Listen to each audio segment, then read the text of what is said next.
இன்னைக்கு நம்ம சிம்பிளா ஒரு சாக்லேட் பண்ணலாங்க. வீட்ல இருக்க பொருள வச்சு பண்ணலாம். ஒரு கிண்ணத்த எடுத்துக்கோங்க. ஒரு 5 கிண்ணம் எடுத்துக்கோங்க. அதில நல்லா நெய் தடவிக்கோங்க. நான் 2 ஸ்பூன் மைதா மாவு எடுத்துக்கோங்க. 1 ஸ்பூன் ஸ்பூன் பால் பவுடர் எடுத்துக்கோங்க. ஒரு கடாய் எடுத்துக்கோங்க. 1/2 கப் நெய் எடுத்துக்கோங்க. அந்த 1/2 கப்ல 2 கப்பு சுகர் சேர்த்துக்கோங்க.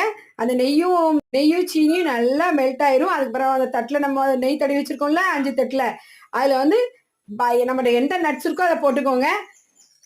தடவி வச்சுக்கோங்க. ஃபர்ஸ்ட்டே போட்டு வச்சுக்கோங்க. நம்ம இதில போட்டிருக்கோம்ல, அத நல்லா கிண்டணுங்க. நல்லா கோதுமை கலர்ல வரணும். ரொம்பயும் இதாயிரக்கூடாது. கரெக்டான பதம் வரும்போல அல்வா மாரி வந்துரும். இது ஒரு நான்ஸ்டிக் தவா இல்ல கனமான பாத்திரம் தான் கரெக்டா இருக்குங்க. நம்ம தடவி வச்சிருக்கோம்ல, அதில இத கொஞ்சம் கொஞ்சமா ஊத்தி நல்லா அமுக்கி விட்டுருங்க.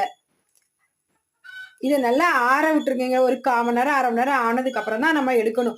இது வந்து ரொம்ப டேஸ்ட்டா இருக்கும். 2, 3 நாள் இல்ல, 1 வாரம் எத்தன நாள் இருக்கும். டேஸ்ட் சூப்பரா இருக்கும். பாய்.